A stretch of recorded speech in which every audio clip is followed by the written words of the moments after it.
இன்னைக்கு என்ன மீனுமோ? இன்னைக்கு மீன் வாங்கலை, இது நேற்றே வாங்கிச்சு மீன். இன்னைக்கு தான் க்ளீன் பண்ண போகிறேன்.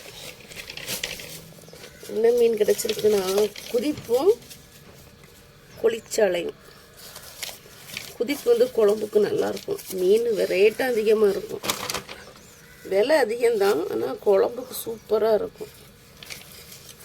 பேப்பர்லாம் ஒழுங்காக எடுத்துருக்கேன். அதான் பேப்பர் எடுக்கிறேன். இவ்வளோ மீனும் எவ்வளோ ரூபாய்க்கு வாங்கினியம்மா? இந்த 5 குதிப்பும் 200 ரூபாம்மா. இவ்வளோ கொளிச்சாலையும் 50 ரூபா. இதை பொரிக்கிறதுக்கும் இந்த மீனை போட்டு குழம்பும் வைக்கணும். கொளிச்சாலையும் நார்மல் சாலையும் ஒன்று தானோ? இல்லை இல்லை, அது வேற சாலை. இது இந்த கண்ணங்குளிச்சாலைன்னு சொல்லுவோம்ல, கண்ணு முரட்டு கண்ணா இருக்கும்ல, அதுக்கு அது அதோட சின்ன சைஸு. அப்படியா? கண்ணங்குளிச்சாலைன்னு சொல்லுவாங்க.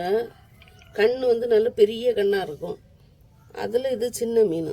நல்லா இருக்கும், டேஸ்ட்டாக இருக்கும். இதில் குழம்பும் நல்லாயிருக்கும். இந்த மீனில் இன்னைக்கு இது வந்து பொரிக்க போகிறேன். அப்போ இந்த மீன் தான் நம்ம கேரளாவில் சட்டிச்சோறில் வச்ச மீனுமா? ஆமாம், இந்த மீன் தான் மக்களே வச்சுருந்தாங்க. ஓ சரி சரி. நான் நினச்சேன் நார்மல் சாலையே நல்லா தின்னு கொளுத்து பெருசாக இருக்குது போல் அப்படின்னு நினச்சேன். அப்போ அதுக்குன்னு தனியாக ஒரு வகை இருக்குது. பட்டியல இது கொஞ்சம் சேதை கொஞ்சம் பெருசாக இருக்குது. அதுதான் கண்ணங்குளிச்சாலை போலுக்கு. நம்ம சட்டிச்சோறு அன்னைக்கு வைக்கும்போது நல்லா இருந்தல அந்த மீன். ஆமாம், நல்லா இருந்தது. சட்டிச்சோறில் கேரளாவில் சாப்பிடச்சில் சூப்பராக இருந்தது. எப்படி நல்ல வேட்டை தானே, மீன் வேட்டை. அற்புதம். வரட்டா.